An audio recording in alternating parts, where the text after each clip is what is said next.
Recently, I did a video on English muffins, and one person asked me, how do they compare to crumpets? I didn't know. I've heard of crumpets, but I've never made them. So what do? You Google it, right? They're the same shape and size, roughly, as an English muffin, but they're softer than an English muffin. One person described them as halfway between a pancake and an English muffin. They have a soft bread-like texture. I saw some recipes that I liked. I was fascinated by the idea. I thought there's a possibility for a video, so let's make crumpets. I've got here about 2 teaspoons of active dry yeast. You could use one of those packets or sachets of active dry yeast. And I have 2 1/4 cups, 532 milliliters of warm water. It's around 105 degrees Fahrenheit, 41 degrees Celsius. And whisk that together just to get that yeast dissolved. And then I have about 3 1/2 cups, 500 grams, 18 ounces by weight of bread flour. And I'm just going to stir that in until that flour is all mixed in. I don't want to work this too hard because I'm thinking I don't want to build the gluten chains up too much just yet. So I just want to wet that flour.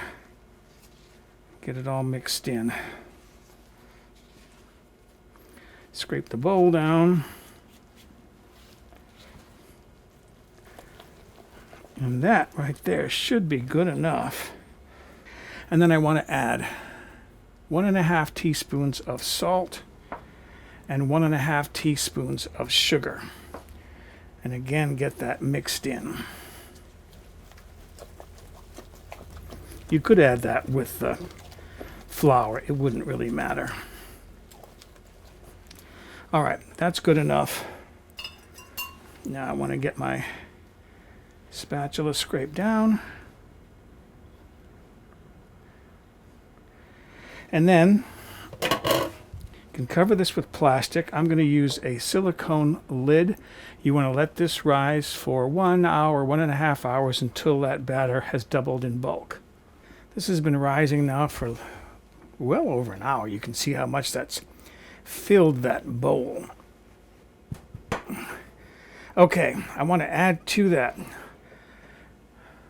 3/4 cup of water, into which I'm going to dissolve 1/2 teaspoon of baking soda.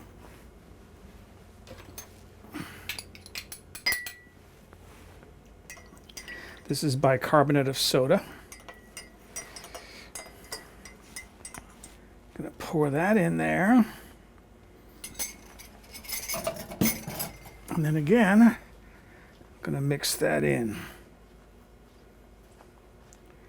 until I get this smooth. This is gonna take a while because you can see how much the gluten has built up and the water is all underneath.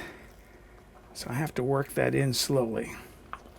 And I say slowly because if you don't, it'll splash all over the counter. Once I got that pretty well mixed in, I switched to a whisk to get that smooth. Meanwhile, I've got a griddle heating on my stove on which I have my crumpet rings. This is a crumpet ring. And what I did, I buttered the inside, and because I'm fussy about things, I cut little 1-inch strips by about 10 inches and then put that on the inside. So I lined it also with parchment paper strips. 10 inches about the circumference of the inside of one of these rings. It's 3 1/8 inch inside diameter. That's the inside. All right, place that on my griddle, and then I can start spooning my batter into my rings. My griddle is heating over medium-low heat. And in fact, I'm going to turn that down to low now. I'm using safflower oil because safflower oil has a very high smoke point. I can heat that oil up to 500 degrees before it starts to smoke. And then I'm using an ice cream scoop. to put my dough inside, because it's right about the right size to fill each one with batter.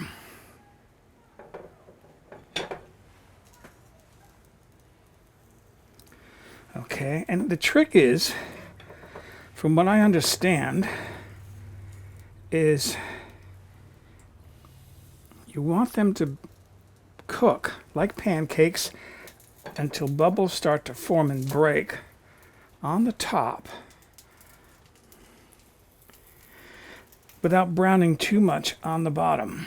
That's why I turn that heat down to low. And I imagine that's going to take 8, 10, maybe 15 minutes, because you only cook these on one side. And you want to cook them, you want to bake them all the way through so they're baked all the way to the top, well browned on the bottom,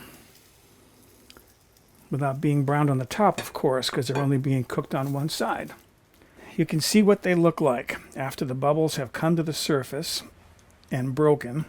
This one over here in the corner is looking like it's about ready to come off. It doesn't have a wet look. The others have a wet look on top, so those are still cooking. That one over in the back is just about done too. You want them to be cooked all the way through from the bottom, so they have a cooked look on top. If you flip them over, it changes the appearance. And the whole point of having all those holes is that's what absorbs butter and jelly. So I'm going to take this off,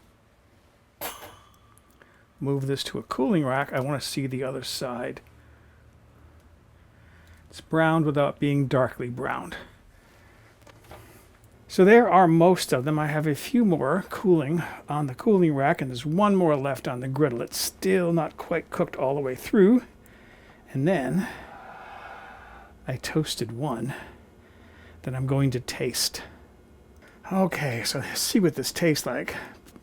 Typical way of eating them is to toast them lightly, put some butter and some jam on top. And I wanted to mention that I could have used my stand mixer to mix that batter, but I don't use my stand mixer every time because not everybody has a stand mixer.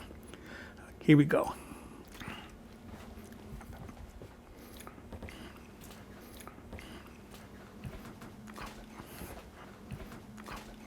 Nice flavor. It's a delicate, soft texture.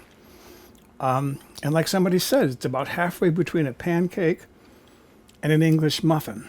So that's quite good. I got some coffee brewing. I'm going to sit down and enjoy my afternoon snack of coffee and crumpet.